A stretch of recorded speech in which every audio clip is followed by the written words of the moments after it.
Que alegria podermos estar juntos na noite do dia do Senhor. Mais uma vez o Senhor nos concede de podermos congregar e juntos servir ao nosso Senhor, prestar o nosso culto, o nosso serviço de adoração ao nosso Deus. Somos gratos ao Senhor por tudo quanto Ele tem feito e a nossa oração é que Ele continue a falar e a nos instruir por meio da sua palavra. E para isso eu peço que vocês abram suas Bíblias no livro de Juízes. Como os amados irmãos sabem, nós estamos em uma nova série de sermões intitulada Quando Não Há Rei. E estamos fundamentando toda essa série nos capítulos do livro de Juízes. E hoje vamos meditar do capítulo 6 ao capítulo 8, especificamente sobre a história de Gideão.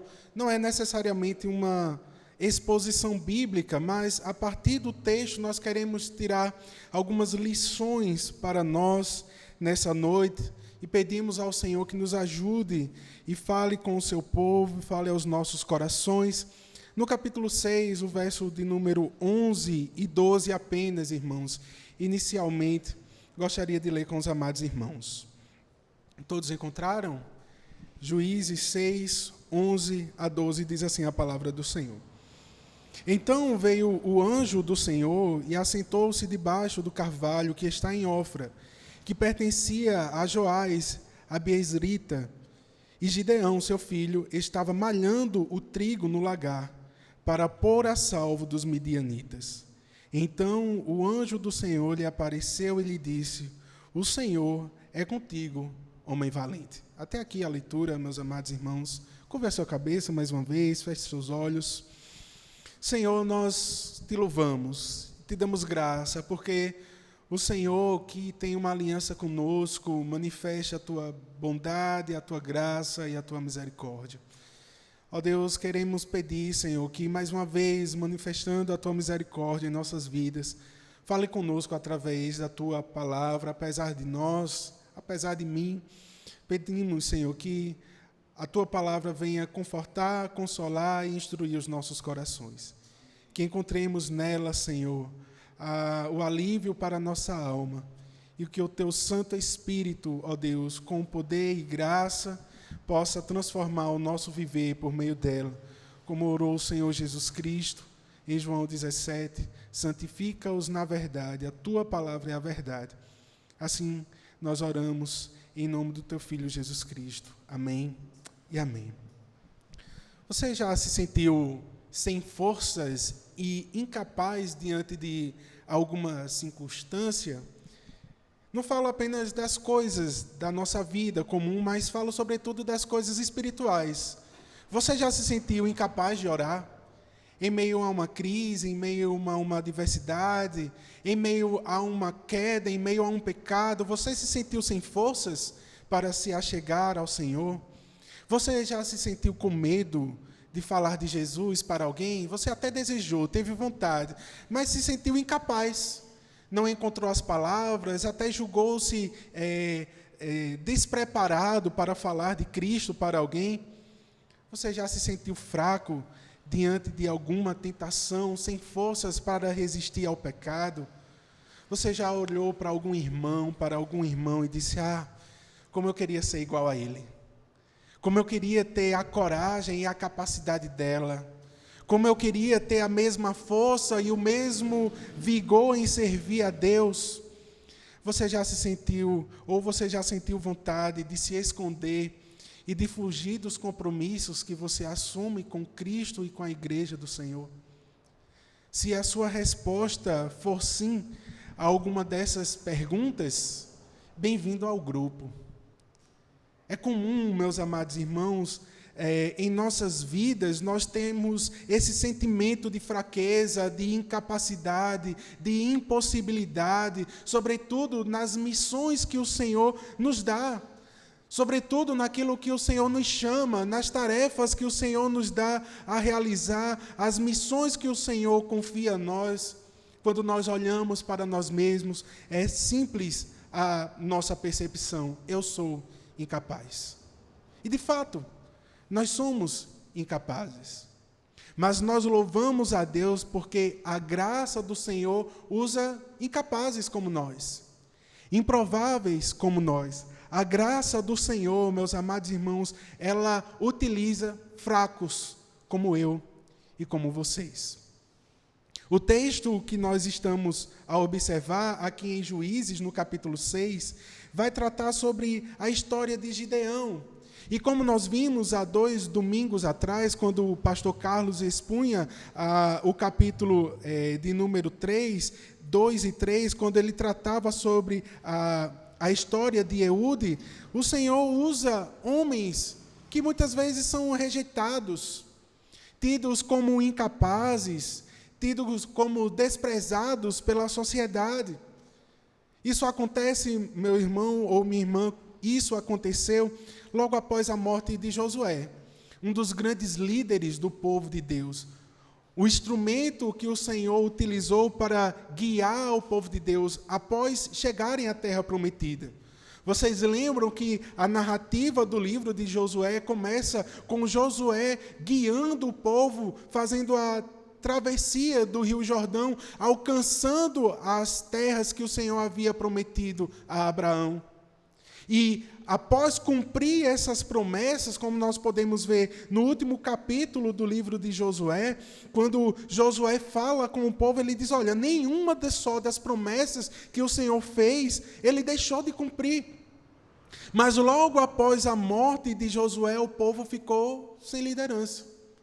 Não havia líderes espirituais, não havia rei, não havia quem governasse o povo, e como nós podemos ver em todas as passagens do livro de Juízes, cada um fazia conforme achava mais reto. E esse é o problema do povo, que achava que era reto, mas não faziam o que de fato era reto, segundo a palavra do Senhor. Josué havia alertado o povo de não se apartarem da lei de Deus. Inclusive, ele chega a dizer uma das célebres frases que nós tanto gostamos e utilizamos quando ele diz, eu e minha casa serviremos ao Senhor. Alertando que o povo poderia se corromper e de fato corrompeu-se. E então, no livro de Juízes, nós vamos ver o povo entrando em um círculo vicioso, porque o povo pecava, depois vinha o castigo de Deus ou a disciplina do Senhor por meio dos povos vizinhos, depois o povo se arrependia, buscava ao Senhor, clamava por livramento, Deus enviava um libertador, e logo depois o povo pecava novamente, transgredia. E todo o livro de Juízes é exatamente o cumprimento desse ciclo. A história de Gideão, meus amados irmãos, é introduzida exatamente assim. Observe comigo o capítulo de número 6, verso de número 1 e 2, diz assim, fizeram os filhos de Israel o que era mal perante o Senhor. Por isso o Senhor os entregou à mão dos midianitas por 7 anos. Prevalecendo o domínio dos midianitas sobre Israel, fizeram estes para si, por causa dos midianitas, as covas que estão nos montes, e as cavernas e as fortificações. A opressão dos midianitas sobre o povo de Deus, sobre Israel do Senhor, era tão grande que o povo precisou se esconder nas montanhas. Fugiam para as cavernas, com suas famílias, com suas posses, com o seu gado, com o produto que eles colhiam da terra, porque quando os midianitas vinham sobre o povo de Deus, eles levavam tudo e deixavam o povo sem mantimento. Veja, há um caos estabelecido aqui no meio do povo de Deus.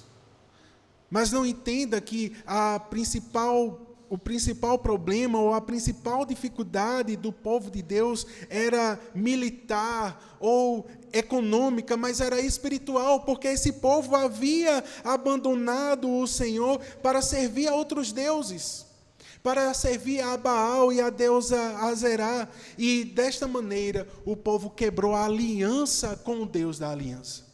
Apesar da fidelidade do Senhor, apesar do cuidado do Senhor, apesar da libertação do Senhor, este povo, como dito pelo profeta, de dura cerviz, mais uma vez se rebela contra o Senhor.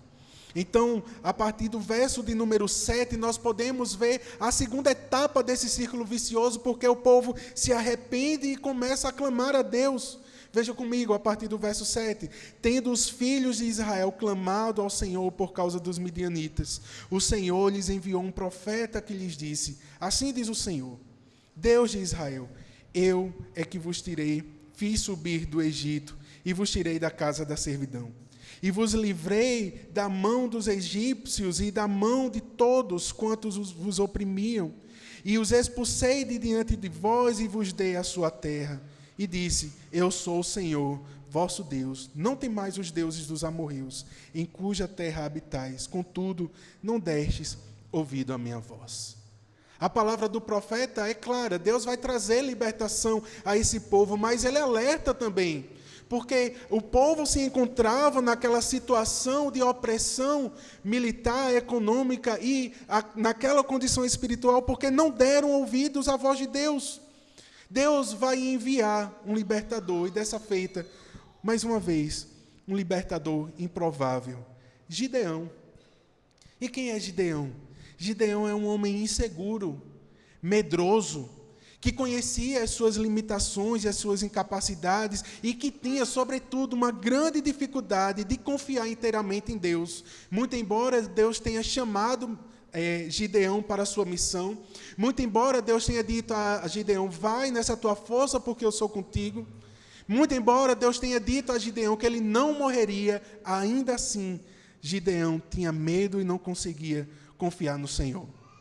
Parece um pouco com a gente, não é? Porque o Senhor nos chama, nos tira do pecado, nos traz para o reino do Filho do seu amor, nos dá vestes limpas e nos dá uma nova missão de propagar o Evangelho, de servirmos uns aos outros, de amarmos e de perdoarmos, de entregar a nossa vida por completo ao Senhor e de servi-lo em tudo. Mas ainda assim, nós nos sentimos com medo, incapazes, porque sabemos as nossas limitações. Mas ainda bem, meus amados irmãos, que Deus, por sua graça, usa gente como a gente. Usa gente limitada e incapaz como cada um de nós. E eu gostaria de meditarmos em 3 pontos essa noite. O primeiro ponto é a graça que chama o fraco. E observem comigo a partir do verso de número 11 até o verso de número 16, que diz: então veio o anjo do Senhor e assentou-se debaixo do carvalho que está em Ofra, que pertencia a Joás, a Abiesrita. E Gideão, seu filho, estava malhando o trigo no lagar, para pôr a salvo dos midianitas. Então o anjo do Senhor lhe apareceu e lhe disse: o Senhor é contigo, homem valente. Respondeu Gideão: ah, Senhor meu, se o Senhor é conosco, por que nos sobreveio tudo isso? E que é feito de todas as suas maravilhas que nossos pais nos contaram, dizendo: não nos fez o Senhor subir do Egito? Porém agora o Senhor nos desamparou e nos entregou na mão dos midianitas. Então se virou o Senhor para ele e disse: vai nessa tua força e livra Israel da mão dos midianitas. Porventura não te enviei eu? E ele disse: ah, Senhor meu, como que livrarei Israel? Eis que a minha família é a mais pobre de Manassés e eu, o menor da casa do meu pai. Tornou-lhe o Senhor: já que eu estou contigo, ferirás os midianitas como se fosse um só homem. Até aqui, meus amados irmãos, a leitura. Deus chama o improvável Gideão. Um homem que estava malhando trigo no lagar, com medo dos midianitas. O lagar não é o lugar de malhar o trigo, era o lugar de pisar as uvas. E ele estava fazendo a depuração do trigo, ou estava trabalhando no lagar, na malhação do trigo, ali por causa do medo que ele tinha dos midianitas, que poderiam a qualquer instante vir e pegar a sua colheita. O lugar correto de malhar o trigo era nas regiões mais altas, a céu aberto, com muita ventilação, para que o vento levasse a palha que se misturava com o trigo. Então, essa ação de malhar o trigo era uma ação às claras. Era uma ação que precisava estar num lugar à vistas, notório. E Gideão vai fazer exatamente o contrário. Ele vai para um lugar fazer um trabalho ainda mais difícil. Malhar o trigo no lugar onde não havia vento. Malhar o trigo em um lugar inadequado.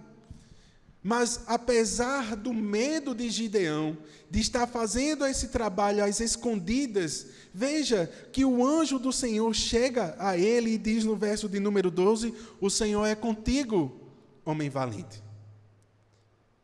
Seria ironia do anjo? Pode até parecer ironia, meus amados irmãos, mas provavelmente o anjo do Senhor, note que anjo do Senhor está em letras maiúsculas, simbolizando provavelmente uma cristofania ou uma aparição de Cristo aqui para ele. O anjo o chama de homem valente. Não por aquilo que Gideão é, mas por aquilo que o Senhor iria fazer na vida de Gideão por meio da sua graça. A grande notícia é que o Senhor era com Gideão. Veja, o Senhor é contigo. Veja, meus amados irmãos, que notícia boa. Se você tivesse que sair sozinho à noite na rua e alguém fosse com você, você se sentiria mais seguro? E se esse alguém fosse um policial, você se sentiria mais seguro? Provavelmente sim. Mas o Senhor nos diz que em meio às nossas dificuldades, em meio à nossa vida, o Senhor é conosco. Portanto, nós não precisamos temer as nossas missões e as tarefas que nos são confiadas pelo Senhor, porque ao nos convocar, ao nos comissionar, o Senhor diz, eu sou contigo. Mas note que a reação de Gideão não é necessariamente ou imediatamente uma reação de confiança, mas é uma reação cínica. Porque ele disse, meu Senhor, se o Senhor é conosco, por que tudo isso está acontecendo com o teu povo? Se o Senhor nos libertou, como nos diz os nossos pais, que o Senhor nos libertou com mão forte do Egito, que nos tirou da escravidão sobre o poder de Faraó, que abriu o mar vermelho, que nos fez andar no deserto, que colocou uma coluna de nuvem durante o dia e uma coluna de fogo durante a noite, que fez brotar água da rocha. Se o Senhor fez tudo isso conosco, por nós, por que agora o Senhor nos desamparou? O Senhor já havia proferido anteriormente, como nós vimos por meio do profeta, que aquele povo não havia dado ouvidos à voz de Deus. E que, portanto, tudo aquilo que acontecia era decorrência do pecado daquele povo. E aí, meus amados irmãos, o anjo ele não vai entrar no debate, ele não vai justificar absolutamente nada, mas ele vai mirar o olhar de Gideão para a missão. A resposta do anjo no verso de número 14 diz, vai nessa tua força e livra Israel das mãos dos midianitas, porventura eu não te enviei? Em outras palavras, o anjo está dizendo, pare de questionar, faça o que eu mandei. Eu não enviei você para libertar o povo das mãos dos midianitas, mas mais uma vez a teimosia e a incredulidade de Gideão vai levá-lo a olhar agora para si e para a sua incapacidade, porque ele vai dizer, eu sou o menor da casa do meu pai e nós somos a família mais pobre de uma tribo pequena. Somos incapazes, eu sou alguém incapaz de cumprir essa missão, mas veja que mais uma vez, a resposta do anjo no versículo 16 é, já que eu estou contigo, ferirás os midianitas como se fosse um só homem. A diferença, meus amados irmãos, de Gideão para todos os outros homens não era da sua força, não era a sua capacidade, não era a sua inteligência, não era a sua articulação militar, mas era a notícia de que o Senhor é com ele. E mais uma vez o anjo ressalta isso, já que eu estou contigo. Trazendo as aplicações, meus amados irmãos, o bispo Raul, ao comentar esse texto, ele disse, enquanto Deus chama Gideão de valente, porque ele não era valente, ele o torna um valente, porque Deus se deleita em promover os humildes, Deus se alegra em capacitar o seu povo. Portanto, nas missões que o Senhor entregou em sua mão para que você realize, não duvide do Senhor. Não coloque impedimentos, mas confie naquele que te comissionou e naquele que nos deu a grande missão e a grande comissão de anunciarmos Cristo ao mundo.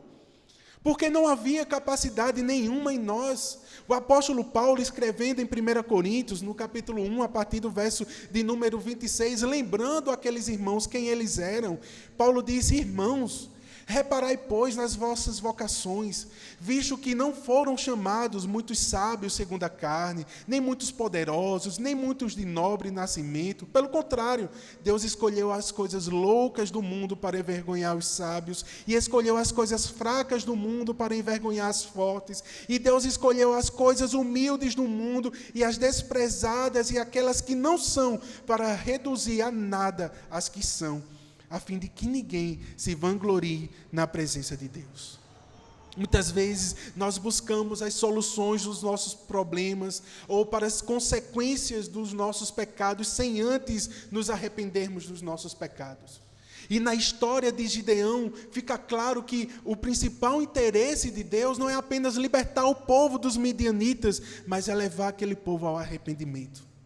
Por isso, meus amados irmãos, é necessário que nós nos arrependamos dos nossos pecados e busquemos a misericórdia de Deus, assim como este povo fez. Ao clamar ao Senhor, percebendo o seu estado de calamidade e de miséria, eles clamam ao Senhor, pedindo libertação. E é necessário, irmãos, que nós olhemos para as circunstâncias das nossas vidas e identifiquemos aquelas que são as consequências dos nossos pecados, para que nós nos arrependamos e nos voltemos para o Senhor. E com humildade reconheçamos as nossas fragilidades e alcancemos a misericórdia de Deus. Porque Deus é misericordioso. Deus ouve o seu povo. Apesar de nós, o Senhor nos ouve. Não havia coragem em Gideão, assim como também não há coragem em nós. Eu sei que você não é tão corajoso, não é tão corajosa quanto você pensa que é. Ou quanto você gostaria que fosse. Muitas vezes nós nos sentimos pequenos demais para servir na igreja, para evangelizar, para discipular famílias, para liderar o povo de Deus, para enfrentar os desafios da vida cristã como um todo. Porém, a pergunta decisiva não é se somos fortes ou fracos, mas é: o Senhor está conosco? O Senhor está comigo? E se a resposta é sim, e de fato a resposta é positiva, então nós devemos cumprir com a missão. Porque o cumprimento dessa missão, como nós veremos no decorrer da história, não depende de nós, assim como nunca dependeu de Gideão, mas depende da presença do Senhor em nossas vidas. Não sejamos como Gideão, irmãos, que mesmo tendo ouvido a voz do Senhor, mesmo tendo sido comissionado pelo Senhor, colocou desculpas diante de Deus. Não seríamos nós iguais a Ele, colocando nossas desculpas vazias para não fazermos aquilo que o Senhor nos chama a fazer? Porque nós dizemos: não, eu sou incapaz, eu tenho pouco conhecimento, eu sou muito ocupado, eu tenho muitas tarefas a realizar, eu sou jovem demais. Outro dirá: eu sou velho demais. Alguém dirá: eu tenho saúde demais, e outro dirá: eu tenho saúde de menos. E vamos colocando as nossas próprias desculpas para não fazermos aquilo que o Senhor nos chamou a fazer. Mas devemos lembrar, meus amados irmãos, que quando Deus chama alguém, a sua presença supre aquilo que nos falta. Se lhe falta capacidade, confie no Senhor. Se te falta força, a tua força vem do Senhor.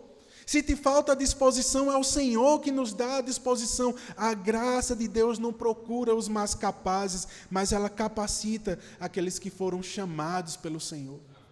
A grande promessa que nós devemos confiar é o que diz o verso de número 23, meus irmãos. Porém, o Senhor disse a Gideão: Pai seja contigo, não temas, não morrerás. O Senhor é conosco. Não precisamos ter medo.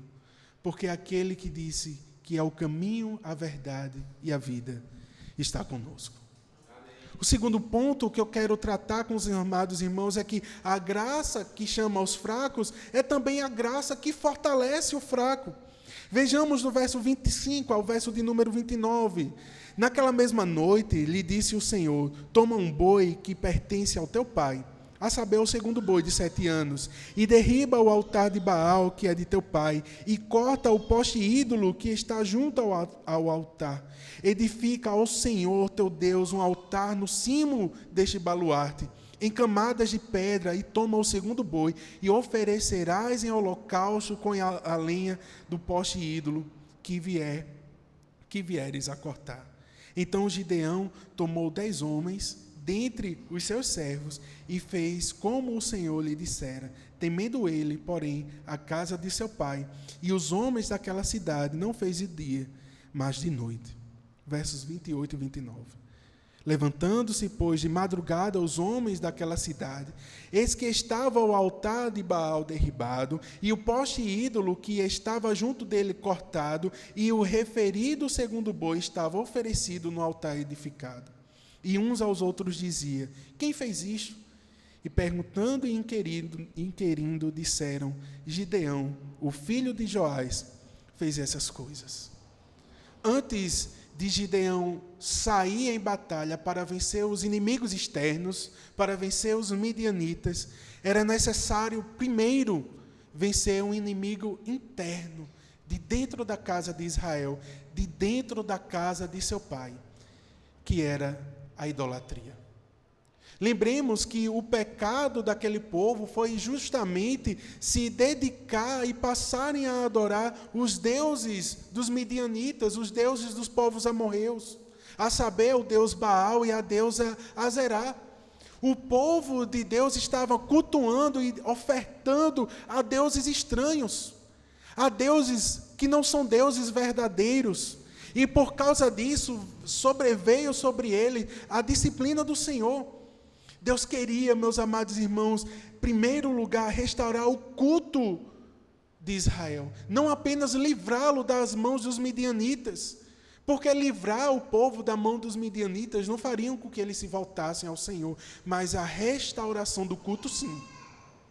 Restaurar o culto era necessário para trazer mais uma vez, meus amados irmãos, o povo à presença de Deus, o povo a cultuar a Deus de maneira agradável. Então, a missão que Deus dá a Gideão, antes de vencer os midianitas, era que ele deveria ir lá na terra do pai dele, pegar um boi do pai dele, derrubar o altar a Baal, que estava na casa do pai dele, e o poste ídolo a Deus, a Azerá, que também era do pai dele, e fazer um holocausto ao Senhor.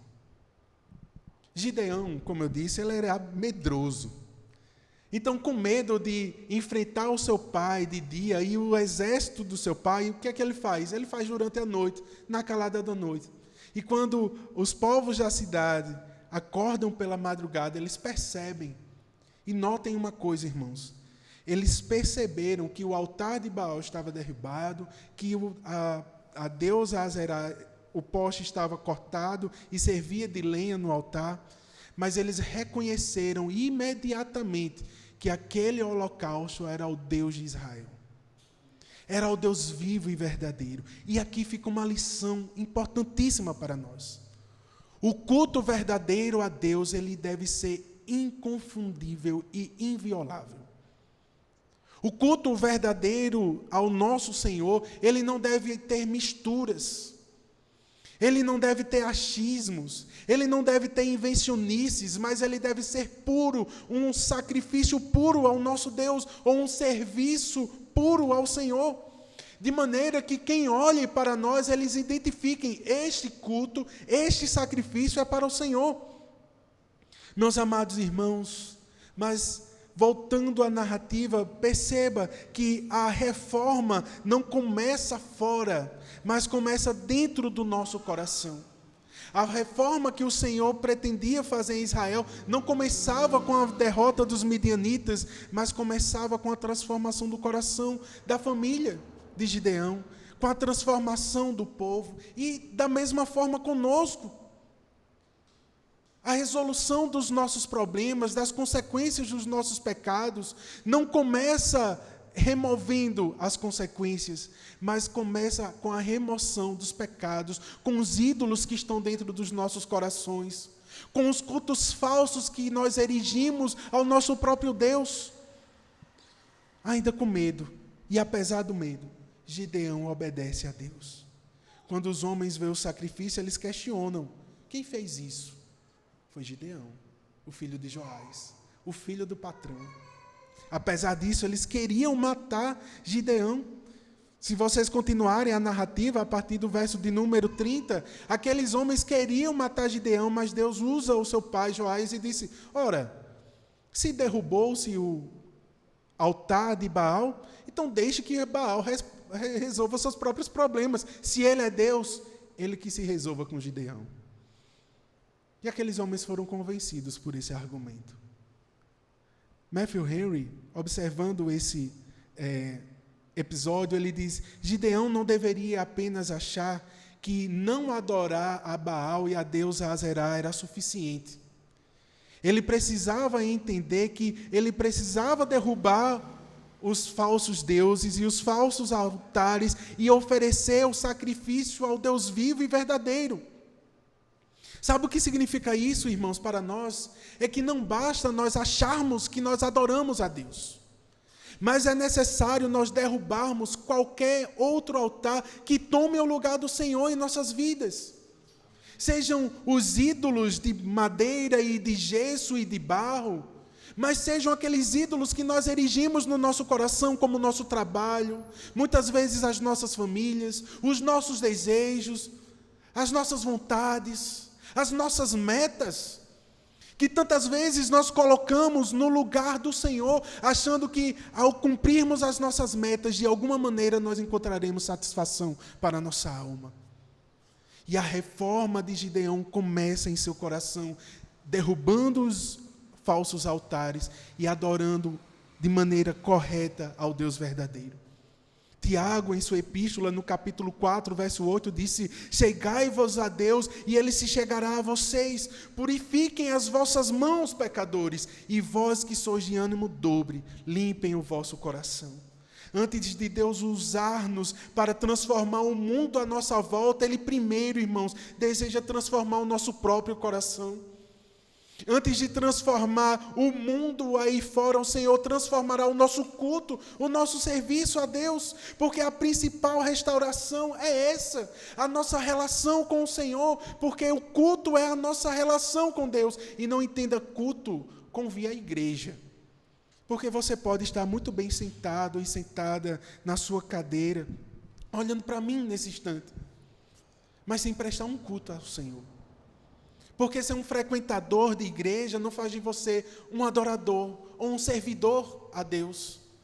Faz de você um crente frequente, mas não um culto verdadeiro.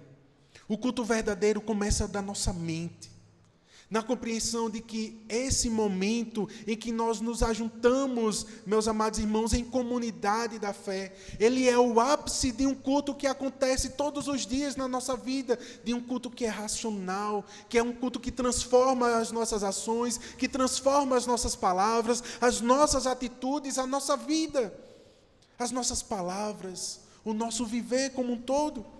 O nosso culto revela a nossa condição espiritual e relacional com Deus. A preparação para o culto, meus amados irmãos, ou o cuidado com o culto, revela como nós temos tratado a nossa relação com o Senhor. Porque muitas vezes, e eu me incluo nisso, nós fazemos do culto o resto da nossa vida. Se eu não tiver um lugar mais interessante para ir, se eu não tiver uma coisa mais legal para fazer, todas as coisas nós começamos a fazer com antecedência. Nós acordamos cedo, nós nos preparamos as nossas malas para viajar, fazemos todas as coisas com antecedência, mas quando se trata do culto, a gente despreza o Senhor e deixa para depois. E a gente só consegue observar o culto como sendo um momento em que a gente vai e senta e escuta o pastor, os presbíteros pregarem, em que a gente ouve o grupo de louvor cantar, às vezes a gente bate palma, às vezes não. Mas o culto, meus amados irmãos, ele perpassa a nossa vida como um todo, e a grande pergunta é: como nós temos cultuado ao Senhor? O culto ao Senhor tem sido uma prioridade à nossa vida. O culto é um serviço que exige de nós disposição, compromisso e dedicação. Mas lembrem-se, não é pela força de vocês, não é pela nossa força, porque nós somos que nem Gideão, fraquinhos, medrosos, mas é o Senhor da graça que nos ajudará, meus amados irmãos, a prestar um culto agradável a Deus. É pela obra de Cristo, é pelo sacrifício de Cristo, por isso que nós não precisamos mais fazer sacrifício algum, porque o sacrifício perfeito é o sacrifício que Cristo realizou na cruz do Calvário, pronto e finalmente, quando Ele disse, está consumado, portanto, está consumado. Confiemos na obra do nosso Salvador, meus irmãos. Ainda, meus queridos, há um terceiro ponto que eu gostaria de meditar com os amados essa noite, que se encontra já no capítulo 7, quando a narrativa desenvolve e agora Gideão é de fato enviado para confrontar e guerrear contra os midianitas. Eu gostaria de ler com a amada igreja a partir do verso de número 15. Juízes 7, a partir do verso de número 15. Tendo ouvido Gideão contar este sonho e o seu significado, adorou e tornou ao arraial de Israel e disse, levantai-vos, porque o Senhor entregou o arraial dos midianitas nas vossas mãos. Então repartiu os 300 homens em 3 companhias e deu-lhes a cada um das suas mãos trombetas e cântaros vazios com tochas neles. E disse-lhes, olhai para mim e fazei como eu fizer. Chegando eu às imediações do arraial, como fizer eu, assim fareis. Quando eu tocar a trombeta e todos os que comigo estiverem, então vós também tocareis as vossas ao redor de todo o arraial e direis, pelo Senhor e por Gideão. Chegou, pois, Gideão e os 100 homens que com ele iam às imediações do arraial, ao princípio da vigília média, havendo-se pouco tempo antes trocado as guardas, e tocaram as trombetas e quebraram os cântaros que traziam nas mãos. Assim, tocaram as 3 companhias as trombetas e despedaçaram os cântaros e seguravam na mão esquerda as tochas e na mão direita as trombetas que tocavam e exclamavam a espada pelo Senhor e por Gideão. E permaneceu cada um no seu lugar ao redor do arraial, que todo deitou a correr e a gritar e a fugir. Ao soar das 300 trombetas, o Senhor tornou a espada de um contra o outro, e isto em todo o arraial, que fugiu rumo a Zerá, até Bet-Sita, até ao limite de Abel-Meloá, acima de Tabete. Deus chama Gideão e começa a fortalecê-lo por meio da sua obediência. E dessa maneira Deus o prepara para a batalha. Se nós observarmos, a partir do verso de número 35, nós veremos que os povos inimigos, 33 a 35 do capítulo 6, os povos inimigos, os midianitas, os amalequitas e os povos do Oriente se juntaram, fizeram uma coalizão para atacar o povo de Deus. E é exatamente aqui que diz que o Espírito do Senhor se apoderou de Gideão, levando-o agora a conduzir o exército do Senhor para rebater aquele povo. E a força de Gideão, nós precisamos notar, não estava na sua experiência militar, porque ele não tinha experiência militar. Ele era um agricultor. Se ele estava malhando o trigo é porque ele era um agricultor. Mas estava no ser cheio do Espírito Santo de Deus. E aí, meus amados irmãos, quando nós chegamos no capítulo número 7, nós vamos vendo a narrativa de como Deus vai preparar esse confronto. Porque Gideão ele vai mandar recado para as tribos vizinhas para juntarem povos, juntarem seus exércitos para combater e confrontar o exército dos midianitas. Cheio do Espírito Santo, agora, Gideão teve a ousadia e a coragem de juntar um exército e combatê-los. E quando nós chegamos, meus amados irmãos, e observamos essa narrativa, nós vamos ver que ele consegue juntar um número de 32 mil homens capazes para aquele confronto. que apesar do grande número, ainda era um número infinitamente menor, se comparado com o exército dos midianitas, dos amalequitas e dos povos do Oriente. Era um exército pequeno. E Deus disse, tem muita gente aí. Tem muita gente com você, tem muito povo, tem muito exército, Gideão. E eu não quero que o povo, ao lutar e ao guerrear e ao vencer os midianitas, como diz o verso de número 2, diz assim o verso do número 2, disse o Senhor a Gideão, é demais o povo que está contigo para eu entregar os midianitas nas tuas mãos. Israel poderia se gloriar contra mim, dizendo, a minha própria mão me livrou.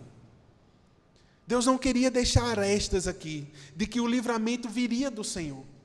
E que, portanto, ele vai dizer a Gideão, para dar um recado ao povo. E o recado é, se você for tímido, está aí no verso número 3, se você é tímido, se você é um covarde, se você é medroso, volte para casa. Voltem, saiam daqui, não se comprometam. E o impressionante, meus irmãos, é que desses 32 mil, 22 mil voltaram.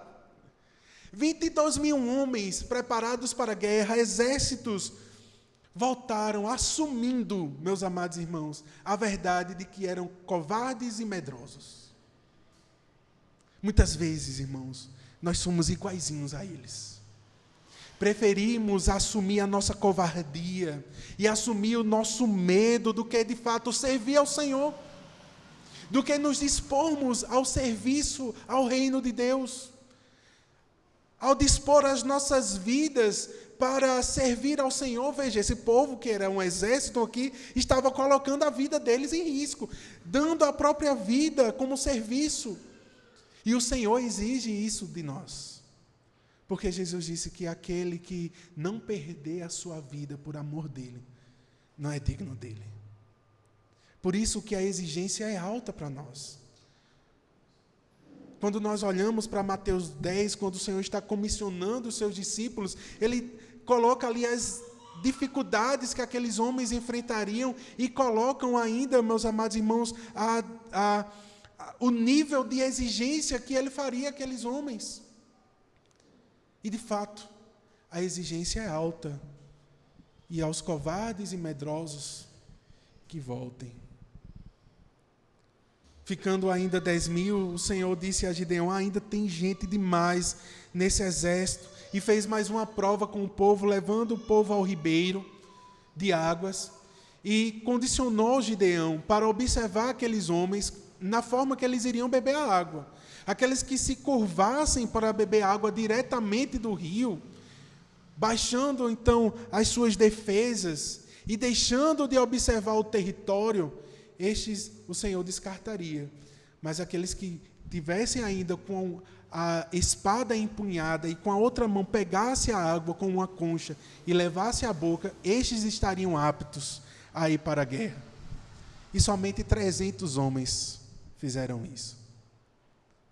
Se 32 mil já era pouco, aí cai para 10 mil e agora cai para 300. Que história é essa de que nós vamos enfrentar um exército de milhares com pouca gente? Mas note que a estratégia que Deus vai dar a Gideão não é uma estratégia militar. Isso lembra você de alguma história recente que nós expusemos aqui? Vocês lembram da história em que o povo vai atacar a cidade de Jericó? Murada de grandes muralhas.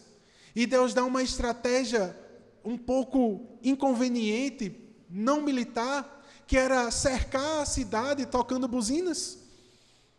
E ao findar dos 7 dias, o Senhor faz aquela muralha cair ao chão. Agora, mais uma vez, o Senhor dá uma estratégia pouco convincente a Gideão. Mas que por meio dessa estratégia, o Senhor traria libertação ao povo. Aqueles homens não empunharam espadas, mas aqueles homens levaram em uma mão cântaros, que haviam tochas dentro desses cântaros, e na outra mão eles levaram uma espécie de buzina, que eram as trombetas, feitas com chifres de animais.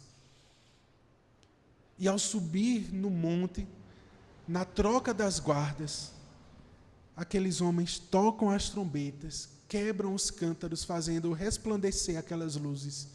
E o arraial dos midianitas, dos amalequitas e dos povos do Oriente se assustam e, não reconhecendo um ao outro, começam a lutar uns contra os outros e a fugirem com medo de Israel. Que estratégia pífia! Que estratégia triste! Que estratégia pouco convincente! Certamente nós não iríamos, porque isso não é uma estratégia militar. A gente ia dizer: Gideão, tu está doido, a gente vai morrer. Mas aqueles homens confiaram no Senhor, e o Senhor deu uma vitória e livramento ao povo de Deus. Mais uma vez, Matthew Henry, ele observa que essa forma em que este povo venceu os midianitas é muito semelhante à forma como Deus nos utiliza para vencer o mundo e o diabo. Porque nós, vasos de barro, carregamos dentro de nós uma tocha acesa, que é o Evangelho de Cristo, no qual nós proclamamos como trombetas, anunciando o Evangelho do nosso Salvador, aquele que se entregou por nós, aquele que vence o mundo e o diabo, aquele que vence o pecado que estava em nós, que nos aprisionava e que nos impedia de sermos filhos de Deus, e Ele nos liberta do pecado, nos liberta das trevas e nos traz livres para o reino do Filho do seu amor. Paulo, escrevendo em 2 Coríntios, capítulo 4, 6 e 7, ele diz isso: porque Deus que disse, das trevas resplandecerá a luz, Ele mesmo resplandeceu em nossos corações para a iluminação do conhecimento da glória de Deus na face de Cristo. Temos, porém, este tesouro em vasos de barro, para que a excelência do poder seja de Deus e não de nós. Nós somos incapazes, nós somos fracos e impotentes, mas nós somos cheios de Deus, nós somos cheios do Espírito Santo de Deus, porque a palavra do Senhor diz que Ele faz morada em nós, porque Ele é o penhor da nossa salvação. Portanto, irmãos, nós não temos que temer absolutamente nada, mas servirmos ao Senhor, porque aquele que é o nosso resgatador, Ele está conosco. Assim como os homens de Gideão carregavam essas tochas, nós carregamos o Evangelho de Cristo em vasos frágeis que somos nós, para que a glória da salvação, que pertence somente ao Senhor, seja evidenciada, não em nós, mas através de nós. Meus amados irmãos, por isso é que o Senhor pode usar um fraco como eu. Por isso que o Senhor pode usar um fraco como você. O texto revela que a vitória não vem das capacidades humanas, das nossas estratégias, não vem das nossas elucubrações, mas vem do Senhor, da intervenção divina. Nós devemos lembrar que o Senhor disse que no mundo nós teríamos aflições, mas não precisávamos temer, porque Ele venceu o mundo. E essa é a confiança que nós temos no Senhor. E para concluir, meus amados irmãos, a história de Gideão, ela nos ensina que Deus não depende da força humana e da capacidade humana para realizar os seus propósitos. Deus não depende de você. Deus não depende de mim. Mas o Senhor, Ele escolhe gente como a gente, fracos, limitados, incapazes, pecadores, para que Ele evidencie a grandeza da sua glória, para que Ele evidencie a grande obra e poder que Ele possui, de mesmo usar a gente como a gente. Mas Gideão também, meus amados irmãos, nos mostra que nós precisamos de um libertador e de um salvador maior e melhor do que Ele. Convido você a, quando chegar em casa, ler o capítulo de número 8 do livro de Juízes. E você vai ver que mesmo depois dessa libertação, mesmo depois das grandes coisas que o Senhor fez através de Gideão, Gideão cai em pecado novamente. Misericórdia. Gideão vai fazer uma estola sacerdotal. E por meio dessa estola, eles vão começar a adorar a Deus através da estola. Eles não vão adorar a estola em si. A ideia é que eles vão adorar o Senhor por meio dessa estola, como se fosse o ponto de contato entre eles e Deus. E a palavra do Senhor vai dizer que esse foi um grande pecado de Gideão. Mas sabe por que isso aconteceu? Porque Gideão não era um libertador perfeito. Ele era um libertador, mas ele não era o libertador. Ele foi um salvador, mas não era o salvador. Mas nós, meus amados irmãos, nós temos o libertador, nós temos o salvador, a saber, o nosso Senhor Jesus Cristo. E eu quero que você entenda que na sua vida você não deve parecer com Gideão, mas você deve parecer por Cristo, com Cristo. Porque Ele é o nosso melhor exemplo, Ele é a excelência de Deus. Jesus, meus amados irmãos, Ele é o libertador escolhido por Deus. Sim, Jesus, Ele é o libertador que se fez fraqueza em nosso lugar. Ele não era fraco, mas se fez fraqueza em nosso lugar. Jesus que venceu os nossos inimigos na cruz. Jesus que destrói os altares dos ídolos em nossos corações. Jesus que nos salva por sua graça e não pelos nossos méritos, mas pela sua obra valiosa. Jesus que nos salva, meus amados irmãos, dos nossos pecados, que nos aprisionava e nos dá liberdade. Jesus que é a tocha que ilumina os nossos corações e o mundo e nos faz vasos de barro, que carrega o valioso tesouro do Evangelho, porque Ele disse: eu sou a luz do mundo. Mas Ele disse também: vocês são a luz do mundo. Jesus que na cruz do Calvário venceu o nosso pecado. Jesus que ao ressuscitar venceu a morte. Jesus que é o vencedor, o Rei dos reis, Senhor dos senhores. Jesus que em gente fraca como nós, mas mesmo fracos, nos faz mais que vencedores. Como disse o apóstolo Paulo, em Cristo Jesus nós somos mais do que vencedores. Não por meio de ídolos, não por meio de Baal, não por meio de Azerá, não por meio de nenhum outro nome, porque não há outro nome qualquer em que se dobrará todo o joelho e que toda língua confessará que só Jesus é Senhor. Que o Senhor aplique a sua palavra aos nossos corações. Feche seus olhos mais uma vez e oremos ao Senhor. Senhor, nós reconhecemos que nós somos por demais parecidos com Gideão. Somos medrosos, nos escondemos das nossas responsabilidades. Tantas vezes questionamos o Senhor e apresentamos nossas desculpas vazias para não te servir, para não atender o teu chamado, Senhor, para não cumprir com os compromissos que nós firmamos contigo e com a tua igreja, com os nossos irmãos. Inventamos desculpas para os nossos pecados, e quando colhemos as consequências dos nossos pecados, nós não nos lembramos, Senhor, de confessá-los e buscarmos a tua misericórdia. Mas nós te louvamos, Senhor,